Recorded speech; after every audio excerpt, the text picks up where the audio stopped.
all for being here tonight. My name is Nancy Burke, and I'm the CEO of the St. Francis Center, and I am so pleased to be here with you tonight in this space, in this sacred space, for a night of joy and a night of relaxation and being with each other, where we can just relax. And I know in the way of the pace and the way things are happening these days, this is sacred, being together. So thank you for being here with us.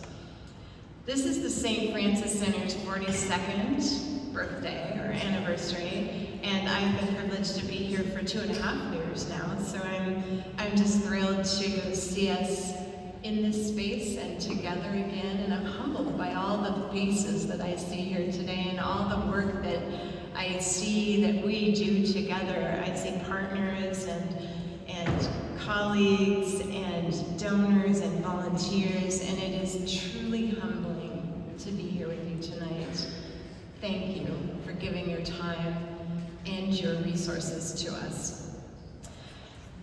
Kathy introduced our board, but I get to talk about our staff and the backbone of this organization, and the reason we are here for 42 years is that we have the best staff. I have to say, we have the best staff in the city. And I would like everyone on staff to please stand up because we want to thank you and to give you a round of applause. So please stand up. I see you.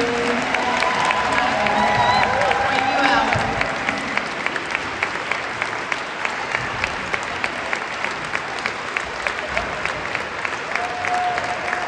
Jen Downey from the city. I will point you out. Thank you for standing. We have staff, as Andrew said. We do most of the continuum of services for people who find themselves in the crisis of being unhoused. We have people who find you who are on the street, and a lot of them are down there or over here. And so our outreach staff, and then we have our day center staff, and they will have a warm and welcome space for you to come to and to be safe for the whole day and not be moved along. And then we have our housing staff, we have our employment team, we have, NCS. We now operate a hotel. You might have seen a recent announcement that we are part of this city's transformation of the network of homeless services, now including hotels where we can refer people who are unhoused and on the street into a hotel to be safe.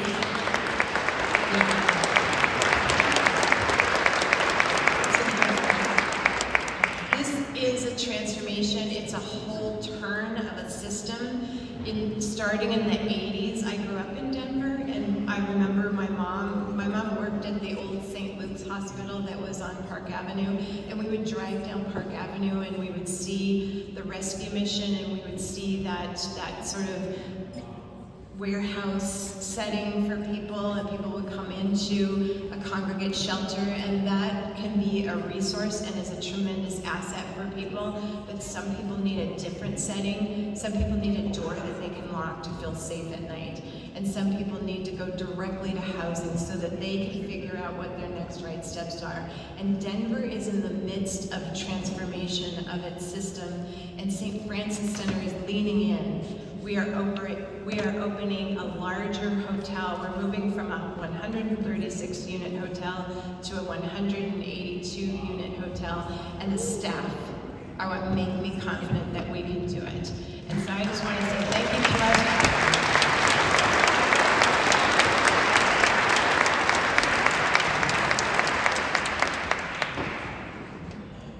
We're also transforming to a mid-sized sort of corporation. We might hit 100 employees this year with the influx of some of the new work we're doing.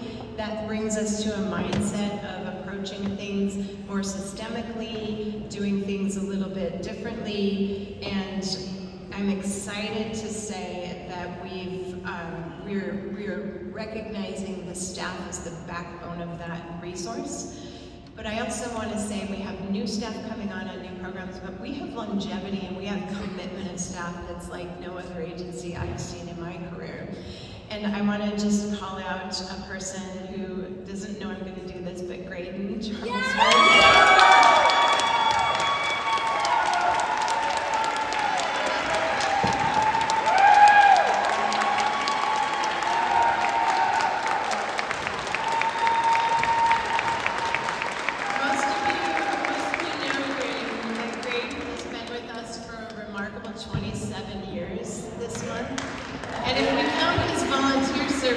It's over 30.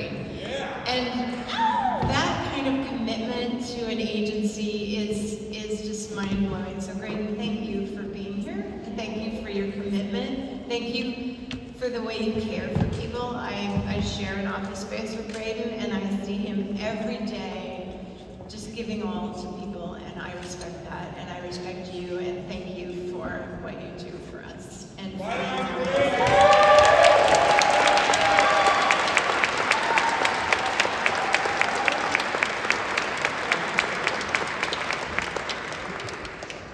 I also want to give thanks and acknowledge and maybe give a news update to some of you. We've had a long-time board member, and he's decided to make a change in career, and he's decided to come on staff with us. And so the chair of the board when I started was Ben Kapnick, and I am just so thrilled to say that Ben has come on as our Chief Operations Officer, and I would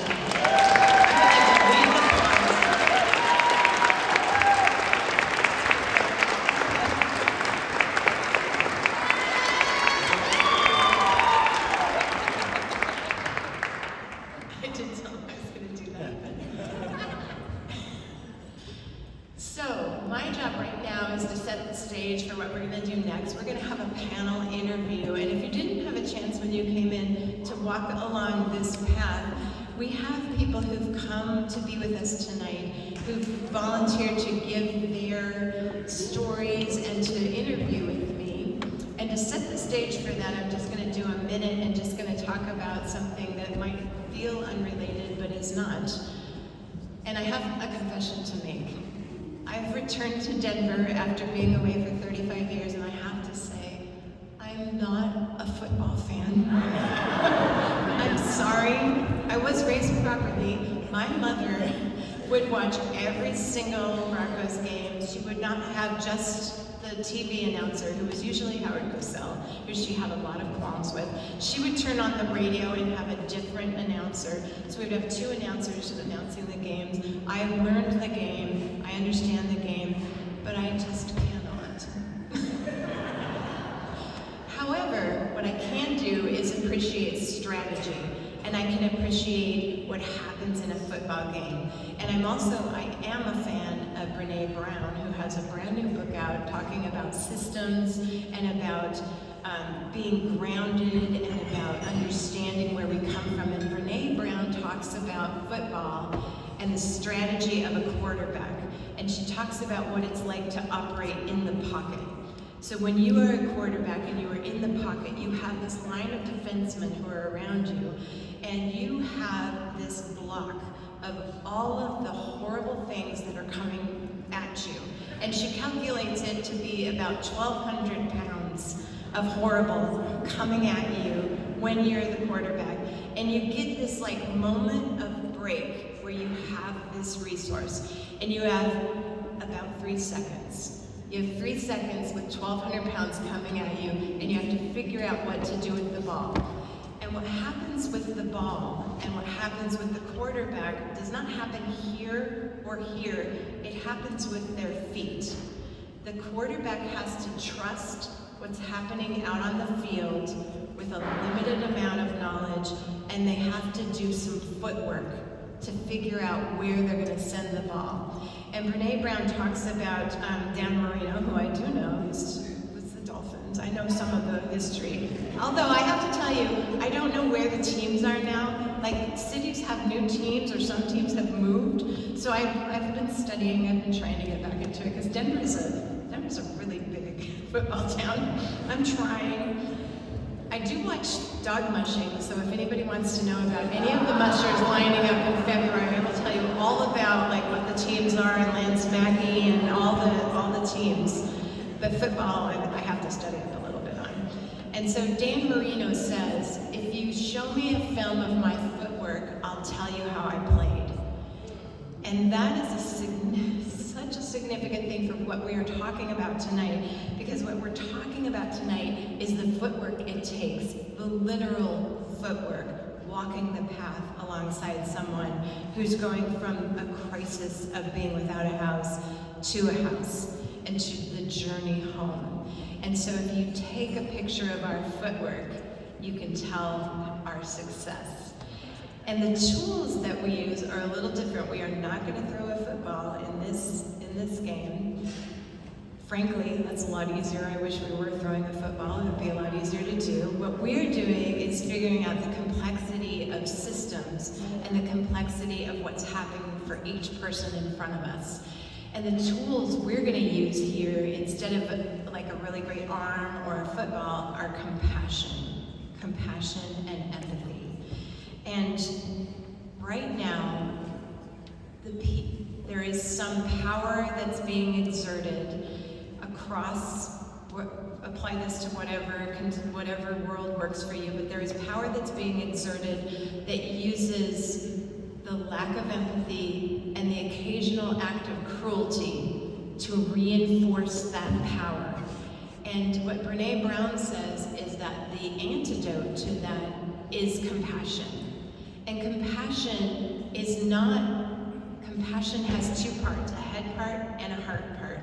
And the head part of compassion allows us to view ourselves in another person's perspective. So we can actually use our history and emotions and abilities to see what's happening for another person. The lack of compassion and empathy fuels the ability of someone misusing power in our communities. And so the response we have together in this room, in the St. Francis Center, in our homes, is empathy and compassion. The way you get to compassion and empathy is understanding another person's story. Nothing changes until you know someone who has that experience, if you haven't had it yourself, and you understand that person's story so that you can incorporate that in your tools that you're going to use in your 3 seconds with 1,200 pounds coming at you. And so we have 3 seconds each, and we have a lot coming at us, but we have the power to have compassion and empathy. And one thing we know about things like this from all of the neurology research that's going on is that anxiety catches. But one thing people don't say, so when we're anxious, people around us can become anxious, but one thing we don't hear often is that compassion and calm and strength of our ground is also catching. And that's what I hope that we draw from tonight, that we hear from the people we're going to talk with next, and that we draw that compassion and we draw that energy and we use that in the world right now, because Lord knows we need it. So I'm so pleased to welcome to the stage right now our panel guests, and we're going to just set up some chairs here while I'm doing the introduction. Dominic McGee is going to be with us. Jamie Harden and Adriana Madrell.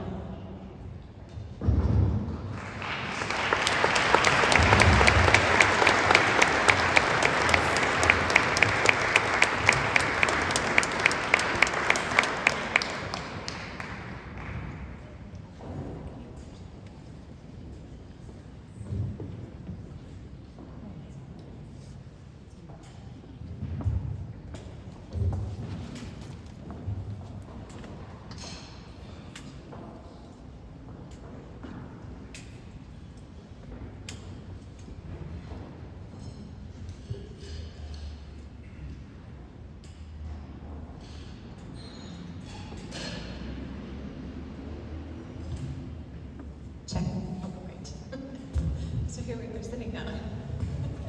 And we're just having a conversation. And so I've assured everyone that we're talking with here that we're just